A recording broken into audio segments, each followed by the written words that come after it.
You can fix your WhatsApp unable to backup message on your mobile phone. Now before we start, if you are new to our channel, head down below and hit the subscribe button so you don't miss out on any of our future videos. Now let us begin. So the first thing you'll want to do is open up your app store and search for WhatsApp. Now we are doing this to check if there is an update available on WhatsApp. Now there you can see I have an update available, so I'll just tap on update and update it.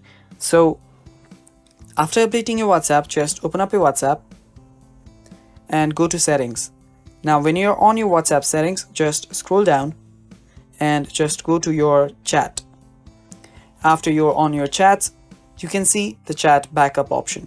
Tap on chat backup and try to back up your WhatsApp again. But if it does not work, you might want to check your iCloud for storage.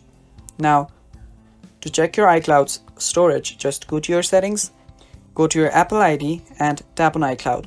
Now if your iCloud is full, that might be the reason that your WhatsApp is unable to back it up. So what you can do is just tap on manage account storage and you can just upgrade your iCloud storage, and after doing that your WhatsApp should back up just fine. So yeah, that is basically it guys. Thank you for watching. I hope this video helped you. Stay tuned for more and bye bye.